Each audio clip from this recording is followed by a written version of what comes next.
was born and raised in Chicago, and I walk the streets with the people, and I've been there most of my life. Play the way the city is defined. You know, they're a blue-collar type city, and people like to see hard workers, and that's the way we've won. Let's go now! Get up! Get up! It's a great feeling to be playing in a city that is so crazy about their sports. The crowd in the stadium coming to its feet.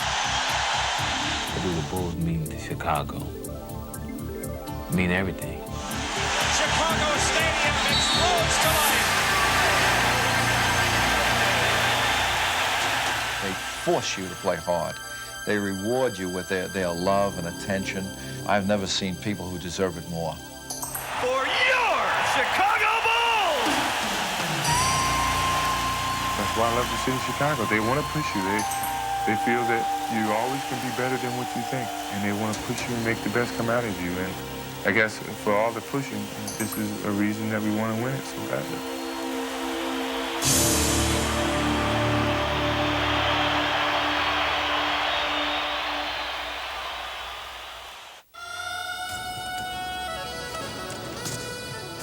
The Chicago Bulls ended the 1984 season with the second worst record in the NBA and a 19-year history of unfulfilled championship dreams. But that spring would not be remembered as a time of disappointment, but rather as the dawning of a new era. The Chicago Bulls pick Michael Jordan. Here's Jordan down the middle all the way. Here's Michael Jordan on the drive. Oh, get it! He put it in. Look at this crowd up on their feet. There's a kaboom. Jordan with 41. They love it here in the stadium. Oh yeah, the fans sense what's happening right here. The Bulls suddenly possessed the most exciting player in basketball. And as Michael Jordan soared, so too did the battered hopes of Chicago fans. The expectation grew each year. Beginning of the season, you want to take it further. They started to expect you to go further. Chicago had found a hero to deliver them from the NBA's depths. But to mount an assault against basketball's elite, he would need reinforcements. In 1985, John Paxson was signed as a free agent to join Jordan in the backcourt. 1987 brought rookie forwards Horace Grant and Scottie Pippen, making the Bulls one of the NBA's most promising young teams. We were tremendously excited because we felt we had gotten two young athletes, two guys who could run and jump and were quick and had all the athletic skills we wanted. In 1988, the final piece to the puzzle was seemingly put into place as center Bill Cartwright was acquired by trade. It had now been 4 long years since Jordan's arrival, and Chicago's climb to the top of the NBA seemed complete. But their championship blueprint would not bring immediate success, only growing pains, as the Bulls found out that their true journey was just beginning. Well, it started out down a dirty road. Jordan is upset. Started out all alone. It was real tough after our first year. People looked at it that Michael didn't have that supporting cast, and so the pressure was on then for us to start developing as players. Here's Scottie Pippen on the...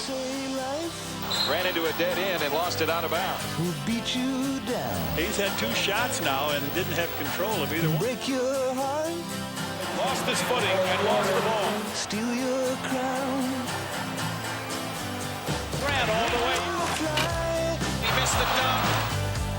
But I ain't got wings. Lost the lane to Cartwright. He lost it out of bounds. Coming down is the hardest thing. We knew that if we were going to be a good team, that we'd have to have other people step up and do the job. Scottie coming hard on the drive. Takes it all the way to the rack. But I ain't got wings. Offensive rebound. Horace Grant was there. Is the hardest thing. I think each one of us took it upon ourselves to make each one of us better players. And the coaching staff, they were definitely patient with us, and I think the patience paid off.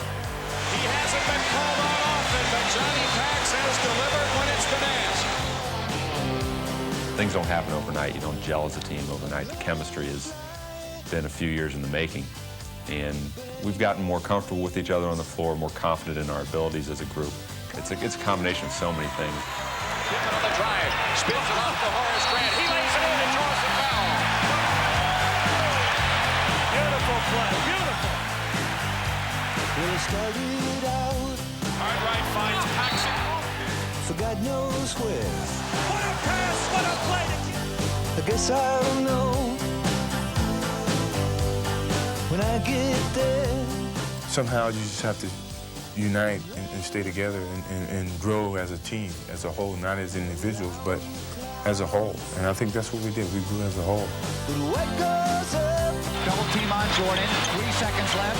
Must come down. And let it fly.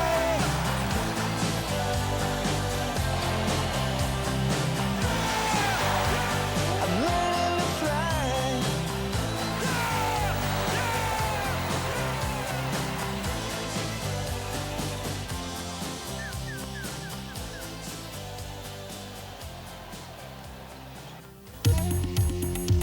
By the end of the 1990 season, the Bulls had reached the conference finals for 2 straight years, only to be eliminated each time by the eventual champion Detroit Pistons.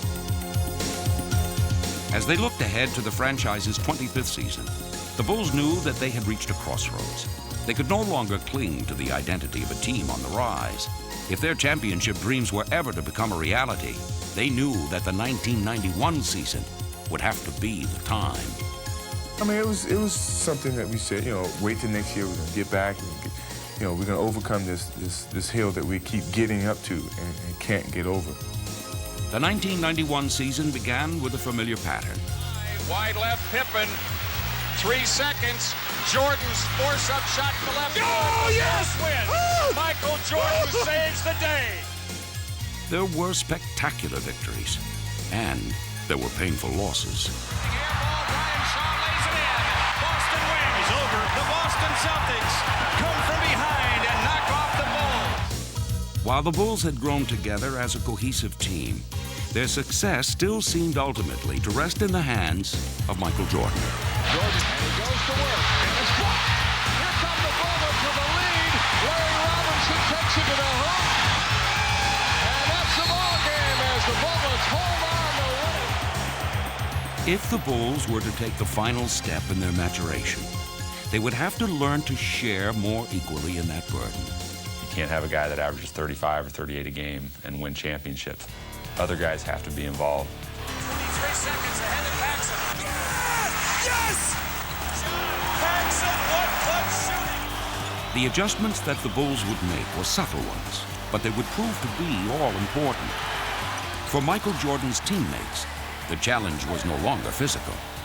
It was psychological. How many coaches would have the courage to sit Michael Jordan down in a 2-point game or a tie ball game with 4 minutes to go and then have the team respond and go up 4? I felt the team needed to be able to exist on their own a little bit on the court. They needed to have some internal direction, the ability to have poise and confidence on the floor. Yes, the way it's to be done. As his teammates began to assert themselves, Michael didn't give up his role as leader.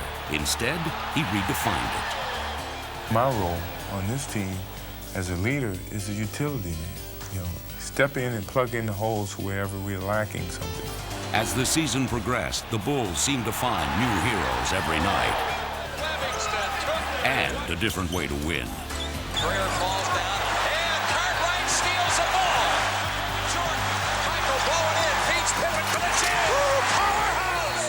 As the Bulls headed to the All-Star break, their new philosophy of shared responsibility had everyone contributing. Even during the All-Star weekend itself, they would receive an important contribution. How about the rotation?